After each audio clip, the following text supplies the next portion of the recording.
Hello,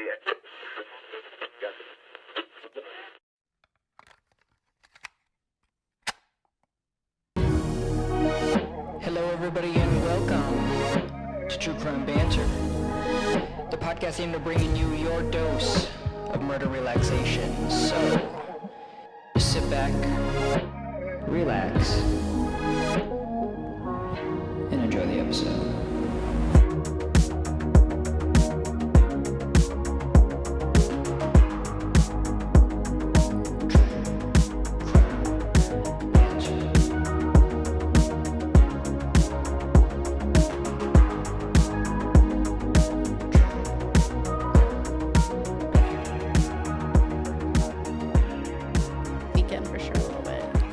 What? You want to party this weekend for sure? No. Hello, everyone. Hi. And welcome to another episode of the True Crime Banter podcast. Hi. The True Crime Casual podcast, where we are just chilling in our dining room. Welcome. Oh, welcome to our dining room. Hi. You are going to be taking the lead for today's case, correct? Yep. I will be taking strong hold of the banter. Okay. And shout-outs. But before, did you want to give a teaser of what we're going to get into today? Yeah, I don't really have anything written down, and I don't want to give too much away, but I guess I could say, like, you know, the 80s and early 90s, there's a bunch of young men that go missing, and people kind of start to piece pieces together, and are like, wait a second. And then one thing leads to another, and a couple years later, they find a bad guy. But it's the bad guy himself. You're going to be a little frustrated at one point, just like I was when I was reading through this, that just like, we know this, that there's a history of like, obviously nobody's perfect. People in law enforcement are humans too. Right. Yeah. But there's like this frustrating, like you always hope for more from them because they are people of power. And that you're like, why? Like, but everything's hindsight, right? So okay. All right. It's a little frustrating, but in the end, it's all good. Okay. Yep. Well, that's good to hear. I hope it's all good in the end. Well, kind of. We'll see. Yeah. You'll see. I mean, well, we're here, so things weren't good. Before but, we get into that, I've got some shout-outs to go over and then a little bit of banter. And we talked about this a couple of minutes ago before we started recording. Mm-hmm. There's some facts in this bit of banter that I don't remember 100%. Okay. So we're going to see how things go because I'm just going to go off the top of the dome on it. I know what I want to talk about, but we'll see about how things actually go. Awesome. But before that, I do have some shout-outs, and the first one goes to My Name Is on YouTube. They just give a bunch of laughing faces or laughing emojis. Okay. And say that grandpa's teeth joke, LOL. And this was in regards to, I believe, our microdose. What was it? No. On the last episode, we talked about how if it's two or three or more teeth, then for sure there's a dead body somewhere. But if it's two missing teeth. Oh, your grandpa, because and then I said my grandpa used to lose like half of his teeth at because once. of dentures. Yes, exactly. So another shout out, also from YouTube, and this one's kind of a long overdue. This was over a month ago, and it's two people. Okay. Well, I should probably say three. The first one is Dave and Cynthia Brock, and they were commenting on the Diane Schuler case. Oh, that was before I came along. Yeah. Yes, that was, I think, like the second or third episode I ever recorded. It's a good one. And they say, when this happened and I watched the documentary, I thought exactly that. The Ambien. They kind of skipped over that. Yeah. And then a person commented to their comment saying that many years ago, her boyfriend was taking Ambien and woke up at 1 a.m. He had all the lights on TV, full blast, and a full-course meal cooking on the stove. What?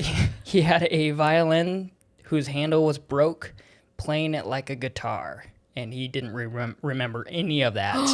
Is it bad? I want to take Ambien now. Like that only sold me more on terrible. it. I only hear bad stories. You guys, I don't know if that was supposed to deter me. I don't know, but that sounds like a good time. And then these last two shout outs are from Apple Podcasts, actually. Oh. And we talked about it in the past. if you guys are enjoying, or maybe if you're not enjoying the podcast, feel free, go leave a review on Spotify. You can leave. If you're not enjoying it, just reach out on Instagram and just be like, hey, I don't like this. Yeah. You know, let's have a Fuck off, civil mate. conversation about it. Let's not be posting it everywhere. Yeah, so Spotify, they allow reviews, obviously, I think up to 5 stars.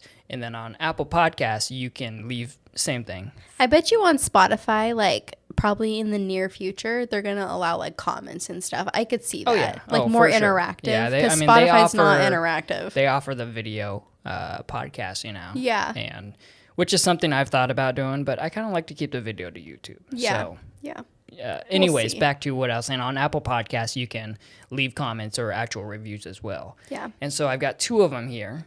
The first one is their name's spelled Noekke. So Noke? Sure. Gnocchi? I don't know. Okay, anyway. The title of the review is Obsessed. I stumbled upon your podcast when I had caught up on my usual ones while doing a workout. And now yours is the first one I check for new episodes. Oh my God. You so guys are great cute. storytellers. You are hilarious, but still show respect to the story and the victims. I feel like I've known you for years. Oh my God. So- Wait, when was that left? That was on Monday. Wow, so thank just a few days you. ago, yeah. Maybe you can reach out on our Instagram and tell me and tell Riley how are to you? properly pronounce that name. Yes. Or maybe that's not even your name. I don't know. No, yeah, maybe they don't. Thank you. Yeah. And then the very next day, That's so cute. with the aptly named username MadUser21, Okay. it says Banter as the title. Oh no. And I say aptly named MadUser21 because they gave it a 2-star review. Okay, I I'm was not gonna say saying- no. I was gonna say we should start like talking about the bad reviews too. Yeah. Like we well, should. I like this one because Okay, tell me. I'm not saying go out and just start leaving terrible reviews so we read it. But if you are going to do something like this where it says, God. I know it's in their name, but I can't stand the banter. Oh, it's not for everyone. It's okay. No, it's not. And that's For every person that reaches out or says something like that, there's other like 4 or 5 for every one that say that they it's like the yeah, banter. Exactly. Yeah. I mean, the last person. Yeah. Noeki. Right. Gnocchi. So Yep. thank you, MadUser21, I suppose. Yeah. Yeah, That's I hate okay. to say it, the banter's going to stay. It's kind of a third of our name. So Yeah. unless we do change it to True Crime Casual because fuck it. No, there's nothing casual about murder. No. Okay. So that's all I have for these shout outs. The banter portion. Yes. We're going to talk about murder. Okay, shocker. A murder Okay. of crows. Okay.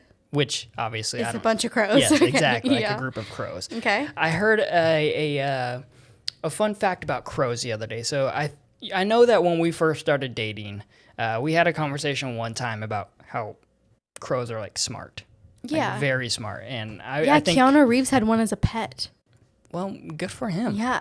Did you, and Makes it, that- it that used to adds attack up. his friends. I That- saw that in an interview recently. Really, that actually adds up to me. I Yeah. could see him. He had like a definitely fat having ass cage in his house, and he would be like, "Don't pet the crow," and people would be like, "But I want to," and he'd be like, "It's gonna At attack your you," own risk. and then it would attack him. Yeah, well, that's the thing is that like, I guess they're smart enough to, and I think if I'm remembering this correctly, they have their own dialects, so they can, in their own I didn't different know groups. that. Okay. They also, there was back in like the early 2000s, there's a big, I guess, not stink, but like a big deal made about one bird who learned how to bend a piece of like steel and use it as a hook. Oh. Yeah. And so it's, and use it as, basically they use tools, which isn't common other than like Right. primates. Yeah. Now here's one that I think you're going to like, and this is why I wanted to talk about it. Okay. I just recently heard that there have been studies around crows like barrel rolling on rooftops. So like just like laying almost like kids on a big Yeah. hill where you just lay down and roll, causing them to be dizzy because they realize that it alters their state of mind. So they like to get high. Yes, exactly. Wow. Yep. Okay. I thought you would like that. And so bet you did. more and more crows eventually are becoming the coolest animal in the world. Oh, wow. Okay. Yeah. So I guess I'm curious like how crow researchers or scientists, whoever is discovering 'em. this, knows that's why they're doing it.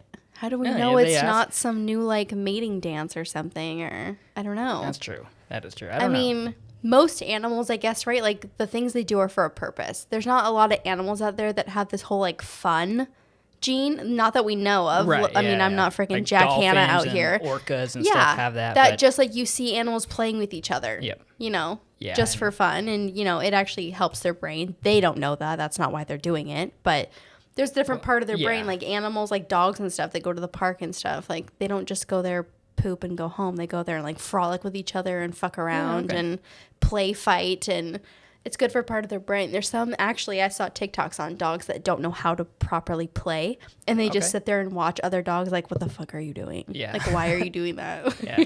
Well, okay. So yeah. interesting. Yeah. Wow, crows are a lot more like fun than I thought, I guess. We should get one as a pet. Yeah.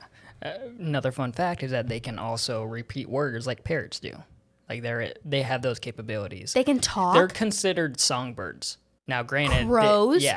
they We need to do a obviously whole they just episode go, on "Caw, this." caw," you Yeah, know? yeah, They're yeah. just annoying. So, yeah, but right. They are considered songbirds with like their vocal cords and Wow. how their vocal cords are actually. I guess if you operating. have crows that are maybe, what do you call that, domesticated? If you had them like, Which is illegal, unfortunately. To actually Didn't know have that. real pet birds. but if you, for labs, right, that like raise them from young or whatever to study them or whatever, right? I wonder what it would be like to have one around that wasn't like gross and eating garbage. And, Right, because yeah, that's all as I an see actual- them doing. Yeah, I know. You think of them as Yeah. these like really annoying fucking birds that just, That climb on your always cart right find a after way- washing it. They just like, Yeah. you know what, let's just all walk over this freshly washed car. Or swoop down right in front of my car. I'm like, Yeah. is this, yeah. do you have a death wish? What's happening? Okay. All right. Well, Very cool. Yeah. So for all you Wow. bird lovers, I know there's a term or a phrase out there for the people that. Oh, I'm sure there is. yeah. I don't know what it is, but No, me neither. But very yeah, cool. I hope you guys enjoyed that little bit of banter. But we're gonna go ahead and Yeah. let's just hop right into the story. How about All right. that? July 1993, Indianapolis, Indiana. 32-year-old Roger Goodlett left his mother's house and didn't come back. What his mother didn't know was he was headed to a gay bar that evening. Around 10:30 that same night, his mother, Catherine, got really worried when she didn't hear from him, so she called his partner, Rick, to see if he had heard from him. Rick Wrigley knew almost all of Roger's friends and all of his usual hangout spots, so when he went and searched and asked around and still couldn't find any trace of him, he also became worried. After 48 hours, Roger's mother couldn't take it any longer and went to file a missing persons report. Now, I didn't know this, but I also wasn't surprised that in Indianapolis at this time, there was a 30-day waiting period for a missing persons report before any cops or law enforcement started an investigation or looking for anybody. So you can file the report, but basically nobody looks at it for a whole month. Interesting. Yeah. So what's the point of filing then? Is that eventually somebody looks at it if they don't come home. We'll get to it. Don't worry. You know, the whole adage of like, they probably ran away. That's what that is. Yeah. They're giving you a month to come back and then they take it serious. Well, of course, this was unacceptable, so Roger's friends and family did what anyone else would do. They started their own investigation. Roger's parents hired Virgil Vandegrift, a sheriff's investigator turned private eye who specializes in missing persons cases. Only a few days into Roger's case, Virgil gets a call from another family of a missing young man who needs his assistance. This missing young man is 28-year-old Alan Broussard. As Virgil went over this new missing persons case, he noticed a lot of similarities between these two missing young men. Physically, both men were about the same height and weight and looked a little similar in the face as well. They were also both in the same age range and also happened to be gay and frequent the same gay bars. Word started to travel through the gay community, and people started to get scared. Was this just a coincidence? Was someone targeting young gay men? At this point, there were no leads, no tips, no witnesses, nothing. This was before cell phones and tracking and all that, so when they fell off, that was it. Yeah, you're just gone. Yep. After searching the missing men's homes and talking to their families and friends, Virgil decided to hit the gay bars and the young men frequented and ask around just in case somebody knew something. His footwork pays off, and tips start to flood in. One of the club owners said he heard from a patron that people had seen Roger getting into a blue car with Ohio plates in front of the downtown library the night he went missing. Along with this helpful tip, Virgil also received a tip that a male prostitute ring was being ran out of a local business establishment. Now at this point, when you don't have anything, you have to take everything serious, because you have no idea what it could be. So Virgil stakes out that business for a little while, but in the end found no connection to these missing men.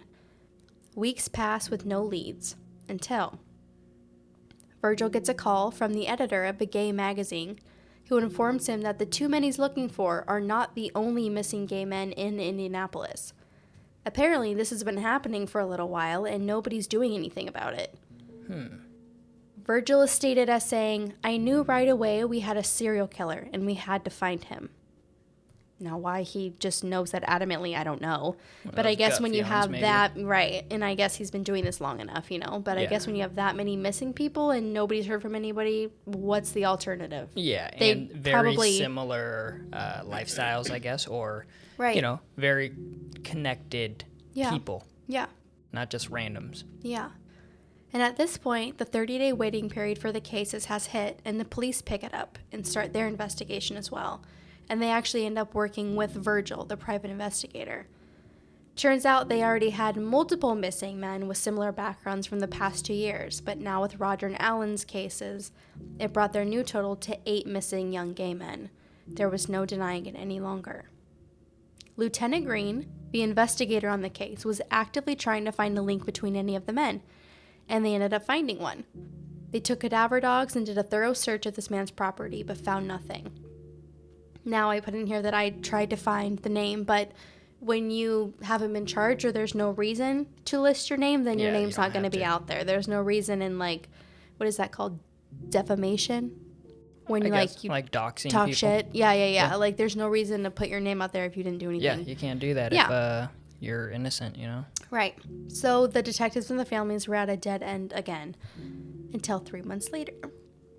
Virgil gets a call from an informant, who will be unnamed, saying that a little while back he had met a man at a gay bar and decided to go back to the stranger's home with him.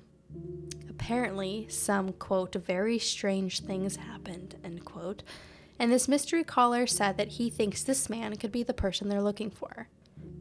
Virgil is convinced of this young man's story just from hearing it over the phone and hearing the fear in his voice, and he immediately tells Lieutenant Green about it. After tracking down this informant, they sit him down and get the whole story. And what he tells them is exactly what they've been looking for. He said he met this man at the club one night. He was a white male in his 40s, and after a few drinks, the stranger invited him back to his home. He said the strange man drove him past the city limits to a, quote, secluded mansion. After getting out and getting a little tour, they ended up hanging out by his indoor pool, just chatting. The informant said he noticed that around the pool were a bunch of mannequins. But I guess we all have a weird thing. So they continued to drink and chat and even a little bit of cocaine at one point. After getting all loosey-goosey, they decided to take a dip. And at some point, the strange man suggested a little game to heighten their sexual experience. He asked the informant, "Have you ever tried asphyxiation?" He says no. And that's when the strange man wraps a garden hose around his neck. The informant said he realized the suspect wasn't going to let up, so he faked passing out. And after a little bit, he opened his eyes, and he said that the suspect had a look of pure shock on his face, that he was still alive. Investigators think that this suspect probably would have tried again to kill him, but this informant was 6'5", and they believe that the suspect probably was playing it safe and was like, I'm probably not going to try this again. Yeah. Let's just play it off as like a sexual thing, and let's leave it at that. So he drives him back to the city and drops him off that same evening. The informant believes some of his missing friends may have fallen victim to the strange man's strangulation act. Only a little while after this victim came forward with his story, that strange man actually reached out back to him, and detectives, when they tried to trace the call, was traced back to a payphone. Police think that this suspect was trying to tie up any loose ends. Okay. Then Virgil's in his office when he gets a call saying that that same suspect who was driven back to the city said that that suspect came back to his house. So he's just chilling, and this creepy dude that tried to kill him showed up at his house, and he was like, what the fuck? Yeah. What are you doing here? And he's absolutely terrified. So police are like, hell yeah, this is our chance. Like, we can snag him, ask him some questions. Let's get him. But he, ran off or whatever. He left. So the police are like, hey, let's set up a little sting operation. Like, call him up, tell him let's meet, and we'll be waiting nearby, basically. Yeah. And he's absolutely terrified because he doesn't want to see this guy ever this again. guy's already He tried to almost kill me killed him. once, Exactly. Yeah. But the police reassure him we're going to be right there. Like, we're just going to be in cars. It'll all be good. So they set up a mutual location, but this suspect never showed up. Shocker. So whether or not he kind of got a whiff of something, like this seems weird, or why would this guy want to meet up with me when I tried to kill him? Yeah. And, he's been evading me, and now all of a sudden he wants to hang out. So who knows? So now the cops are working with his informant to get any clues to help locate this secluded mansion. Like, does he remember any kind of street or landmarker? Or, like I said, he drove him pretty far out of the city, so he's probably never been here before. Or just use Google Maps, right? Sorry. So, like, what did the house look like? Was it, it was dark and late. Did you see anything? Were there any street signs? So this informant says that he remembers a sign that says the word farm on it, and that the driveway was really long and really curvy. He said the suspect had mentioned that he doesn't live at the house, he's just the caretaker of the mansion, and that he actually lived in Ohio. And if you remember back, the car had Ohio plates that was spotted picking Roger up. So the cops are like, hell yeah, this is like our first kind of sign, right? Yeah. Cops decided to reach out to an Ohio investigators, now realizing that the crimes that they're looking at might have crossed state borders. Ohio investigator David Linlaw had a few cases of his own stretching years back that looked eerily similar to these. Young men involved in the gay community strangled and left for dead along the I-70 stretch. Some of these young men were actually from Indianapolis as well.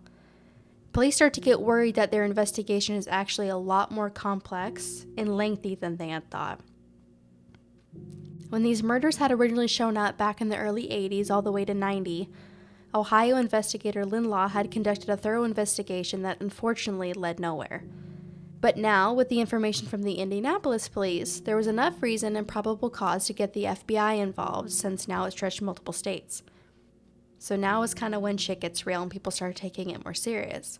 They send up 5 specialists from Quantico. As they go over the Ohio and Indianapolis cases, they start to put together the profile of a suspect.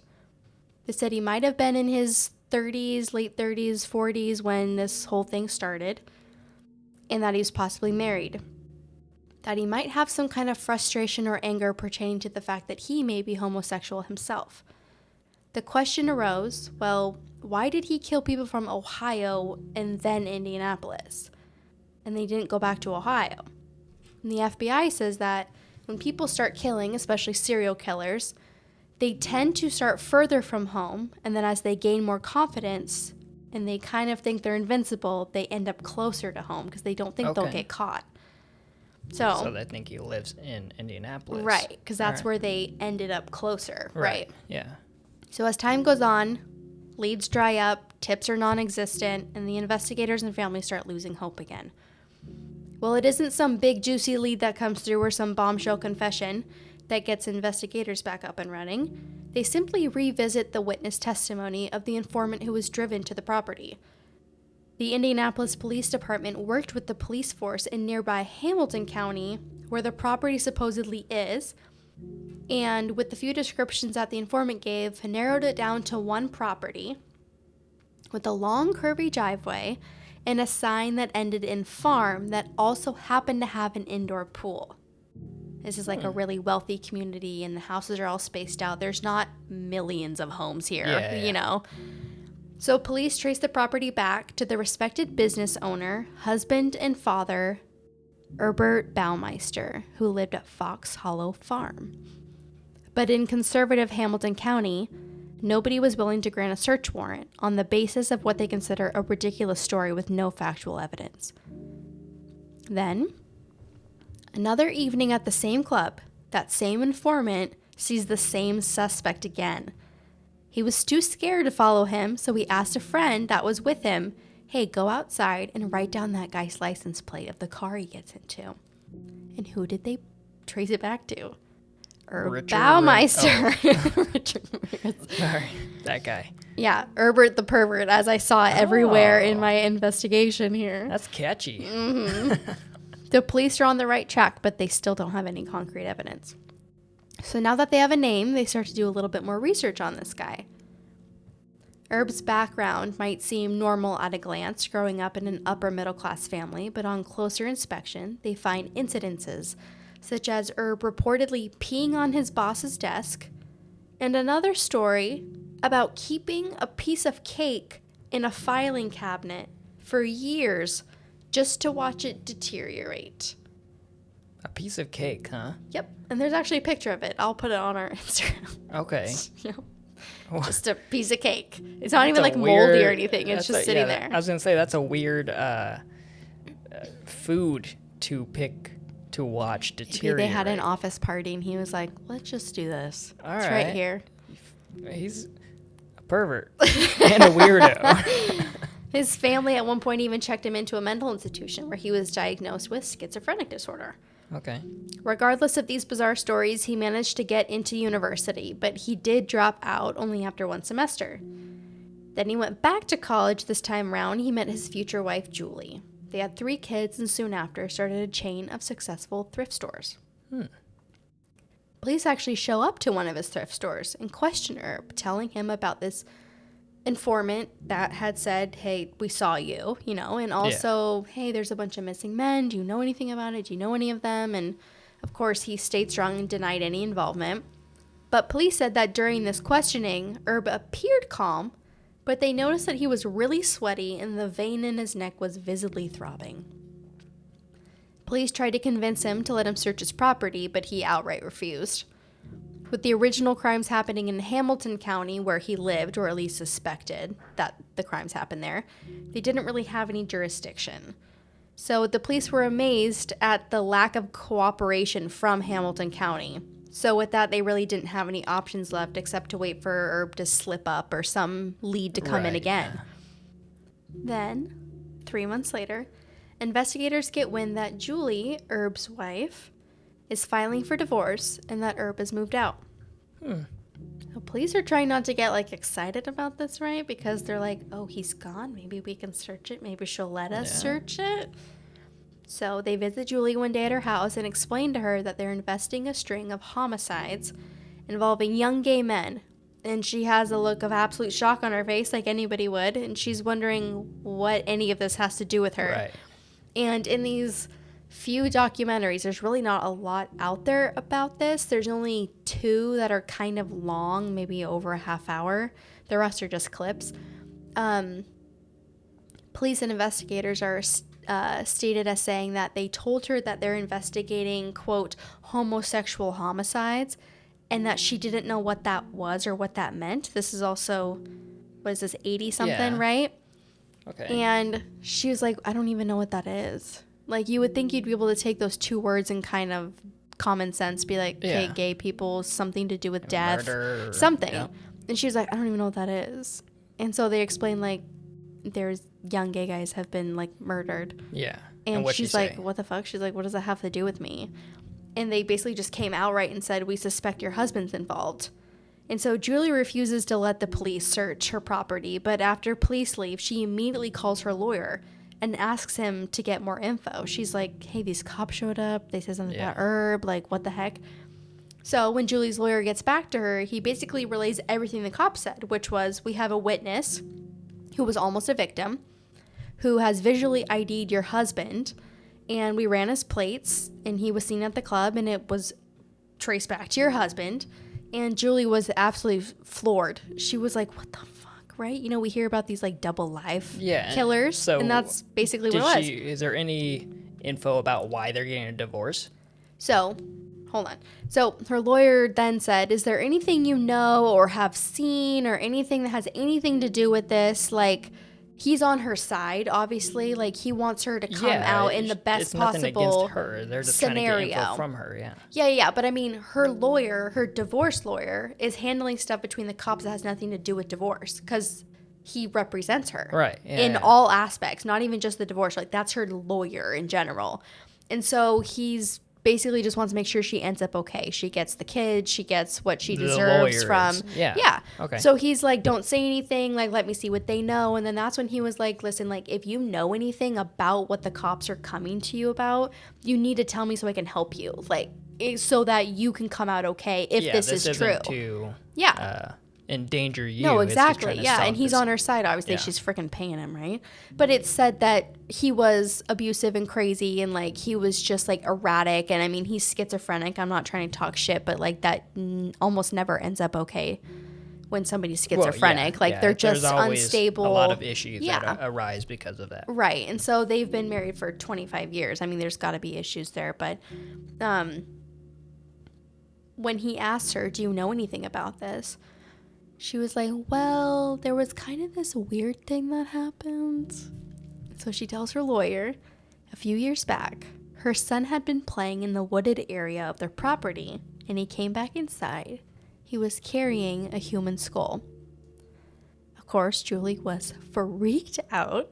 And when she asked Herb about it, he said, oh, that must have been from my dad's medical practice. I guess his dad was a doctor. Okay. He just said, like, yeah, I guess he found it. Like it belonged to my dad's anatomy collection or something. Okay, an actual skull. Cool. Yeah, and she asked her son to take her where he found it, and she found a bunch of other bones with it. More anatomy. So I'm less thinking, like, if this is the story you're going with, your dad just came to the house and dropped this anatomy skull off in the wooded area and just left? Mm-hmm. And you just stumbled upon it and like, oh, dad is always leaving those skeletons everywhere or whatever, right? So she said she went back out there a few days later and it was gone. She said she never talked about it again. They had a very tumultuous relationship. She probably didn't even want to question it. Maybe she was scared of him. I don't want to victim blame here, but she just left it.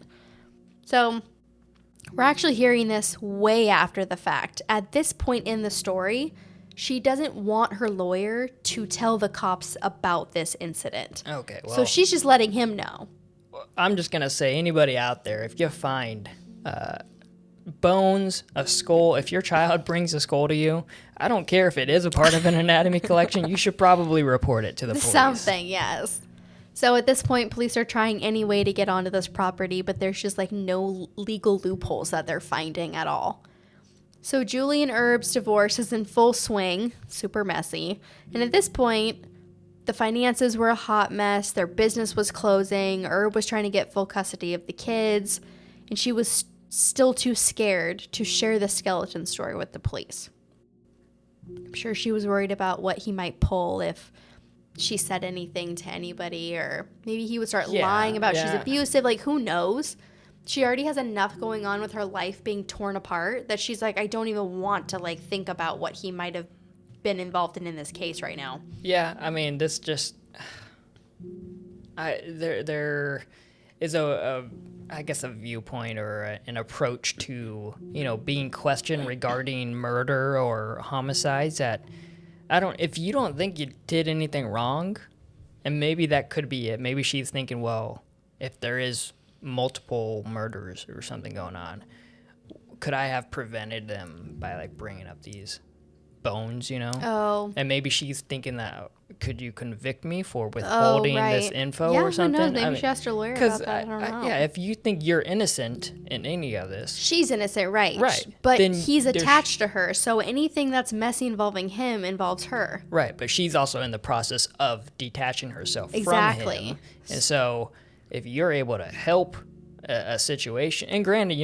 just because they're getting in a divorce doesn't mean she doesn't care about him. So maybe that's another thing where she's kind of like, I don't want to be with the dude. I can't even but imagine, I don't want to see him go to prison. Owning business with somebody and having kids and having property and finances, and that's already so complicated. Mm-hmm. Then these cops come to you and are like, hey, people died. I'd be like, I don't even want to think about that right now. Like, well, that's not, can you just leave?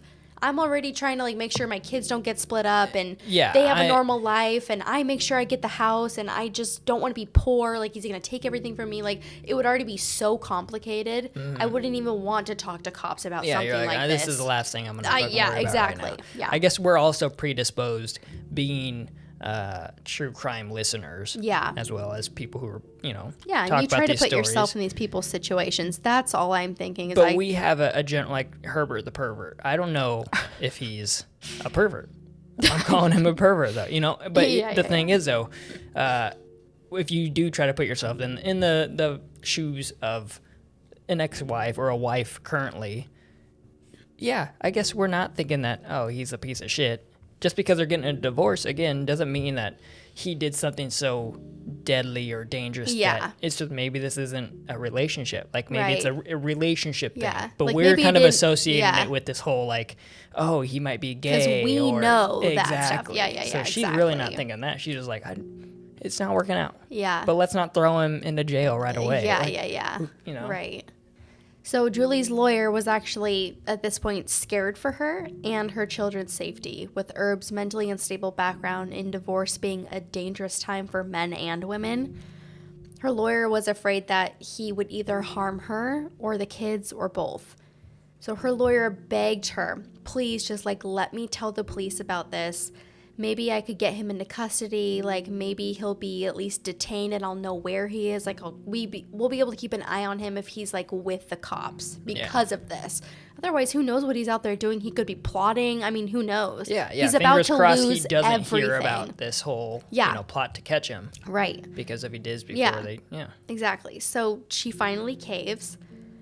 I guess this kind of happened because her lawyer was talking to her, and also at this point Herb had one of their children and was with him, I think they were camping at a lake or something like that, and he was on visitation, and when it was time to give the kid back, he just refused and just didn't give the kid back. So Julie basically said, fuck you then, I'm gonna tell them I want my kid back, and the cops will definitely get me my kid back if they know about this. So not only did she tell the police this, but she also let them search the property. She was like, go for it. Yeah. That's what, I put in here in all caps, you go, Julie. Fuck go, yeah, girl. Julie, Fuck go, yeah. Go. An emergency order was granted to get Julie's son back during this time due to the property search and suspicion on murder. Her son was safely returned, and the investigation blew up. It was all over the news. Almost 3 years after Roger and Alan disappeared, it was finally happening. For 3 straight days, a CSI team and dogs dig through the property's dirt and fence line and find more bones with every search. All in all, a dig yielded over 5,000 bones and bone fragments belonging to at least 11 different people. Jesus. With all this evidence, the Hamilton County Police still refused to arrest Baumeister. So the people in Indianapolis are working alongside this Hamilton County Police Department as they search the property. Right. But all in all, Hamilton County has say over this. Yeah. Right. Indianapolis just bringing them all this info. Now the FBI's involved, though, are they not? Yeah, but I don't think they're involved in this yeah. search. I think they're involved in creating a Profiling, profile. yeah. Yeah. Okay. That kind of stuff. And so Hamilton County is saying they basically have say over this. Yeah. And Indianapolis is pulling Hey, their hair out motherfuckers. what more do you need? Yeah.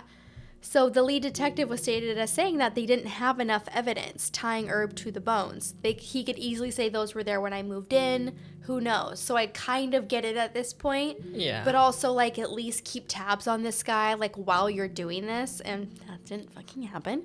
So police continued their search inside the home as well. And just like the informant said, there's a bunch of fucking mannequins just hanging out by the pool. Okay. So at least they know a story is true. I mean, Julie had said that a pair of handcuffs had gone missing from one of their businesses at the thrift store. And just so happened that on a search of the grounds, they found a pair of handcuffs attached to a wrist bone that was attached to an arm bone. Oh, that was buried, yes. Hamilton County Police at this time still have not arrested Herb, and the family and Indianapolis PD were all getting extremely frustrated and worried. Nobody knew where he was, and of course Julie was worried for her safety and the kids' safety. Yeah. Meanwhile, the police were unearthing more bones every single day. Yeah, like we talked about, she was afraid to even let them, tell them anything. And the media is all over this. Wherever he is, there's no way you can escape this story. Right. He's got to see it. Yeah, now I would definitely feel like I'm in danger. Yeah. Because, hey, this fucker who possibly could have killed all these people is nowhere to be found. Right. You would also have to be really fucking stupid to show up at the place where the cops are, but also people have done dumber things. But also, if you are actually innocent, then you would. You know? Right. While police are waiting for Hamilton County to make a move, Indianapolis PD were busy building a case for the moment that they were able to get him in custody. Something that perplexed them was, how was Herb able to have all of these sexual encounters with men and have time to bury and dispose of them with a wife and kids at home? Julie knew how. She told them that her and the kids would go to a local lake and stay for a week or a weekend at a time. All the time. Herb's excuse was he had to stay behind to take care of the businesses. It's later found out that in 25 years of marriage, her and Herb had only had sex 6 times. So I'm sure she was stoked to get away from him. She probably had no connection or feelings or anything, and she was like, I'm just going to go to the lake. And like, I'm just get the fuck out of here. How many kids do they have, though? 3. 3? Yeah. So 50%. Yeah. Jesus. Yeah. So she actually ended up looking back at her calendar for this whole period, and every time her and the kids left lined up perfectly to when a young man went missing. I think they're onto something then. Simple math here. During this time, Hamilton County Police get word via Herb's brother that he had requested his bank funds be transferred up to a bank in Canada. So police think, oh shit, he's going to make a run for the border here soon. And what do? Absolutely nothing. Hamilton County still's like, no, not quite enough yet. But I don't know a lot. There's really not a lot on this part of it. Talk about dropping the ball. I mean, you hear it all the time. Hold on, it gets a lot worse. Yeah. So if you remember the Ohio investigator, well, he gets word about this body farm being dug up, and he's like, oh, shit. So he asks Herb's wife, hey, did Herb ever take the I-70 stretch for any reason? He's still got these open cases that he thinks might be involved. And she confirms he took it for work trips pretty often. So remember, he's still searching for this I-70 killer 10 years later. So after looking back at the past business trips, she has his calendar, once again, lines up perfectly, to when he would take the car on that route. 6 days after authorities were told that Herb was headed for Canada, Hamilton County had yet to arrest him or even track him or try to keep eyes on him at all. They didn't even warn Canada, hey, there's a potential murder ahead your way.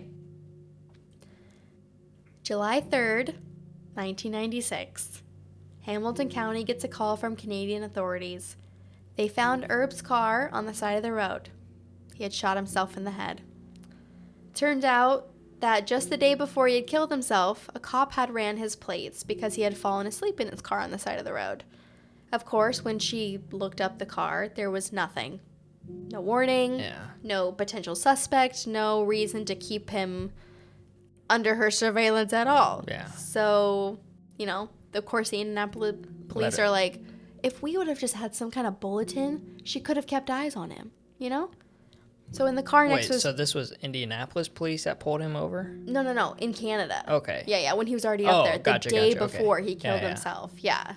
But the Indianapolis police are like, dude, In the car next to his body, they find a 3-page suicide note. But don't get excited because there's no confession. There's no closure, no anything for the victims. Nothing. He just blamed his failing marriage and failing business for his suicide. Herb has been almost definitely linked to 10 more murders in Ohio, bringing his count to 21. To this day, only 8 of his victims have been identified using DNA. Johnny Bayer, age 20, Alan Broussard, age 28, Roger Goodlett, age 33, Richard Hamilton, aged 20, Stephen Hale, age 26, Jeff Jones, age 31, Michael Kieran, age 46, and Manuel Resendez, age 31. That's it. Wow. Yep. So 8 identified, possibly 20, if not more. Yeah. Yep. that he was never linked to, but 99% pretty sure, right? This case reminds me, it kind of has the inklings of Dennis Nilsen, where he attempted to kill a guy. You know, Dennis Nilsen was doing it with his shirt ties. Right. And the person survived it. And so Nilsen tried to pretend that, oh, dude, you were suffocating in a sleeping bag and then was trying to, like, tied drown up him. and Well, and that's the person that was kind of like came forward. Yeah. And this is another situation where it's like, I don't want to give advice to serial killers, but just don't let people go if you were trying to kill them. Right. Like, that's a terrible idea. And these also happened in around the same time. Right, around that. Oh, yeah, because and what that we're was the early seeing, at 80s. least in these documentaries, is we're seeing it years later. We're not seeing all of the maybe ignorance that people in that gay community were being treated with. We're seeing detectives now talking about cases that they probably weren't actually involved in back then. Yep. They're just giving their opinion. They probably read the case file, but they probably would have worked a lot harder today on this. And hopefully, that's what we hope. I didn't even make that connection, though, but Nilsen also was homosexual. Yeah. So, and killing gay men. Yeah. Yeah. Where... most of them were. Yeah. It almost makes you wonder a lot of... I mean, not a lot, but you got two very prolific serial killers that... almost like you could profile them in the exact same way. Right. And I made I'm pretty sure I already cut it out of the actual recording that people are hearing of this, but I made a Google Maps joke because you were saying, well, you know, we're trying to find this house or this location with the long, windy road and a pool and whatnot, but they couldn't figure out who or where it was outside the city limits. Yeah. Nowadays, you could just go to Google Maps, satellite it, and be like, this looks pretty spot on to what they described. Yeah. That idea that, you know, technology is so advanced that, you know, catching these people seems like it would be a lot easier nowadays. It almost makes you wonder if just how society is, I guess, more accepting of certain people, that it's also preventing serial killers just in general. Right. Where it's like, you know what, we're just not seeing these, sadly, it seems like people are going different routes to hurt people or harm people nowadays, but not really so much serial killers anymore. Right. Well, that we have. Well, yeah. That's the thing is, we'll find out in 10 years, 15 years now. if there's any existing serial killers nowadays. Right. But it's weird that the storylines between Nilsen and Herbert the Pervert. Yeah, and I guess, I mean, they both were kind of wearing facades.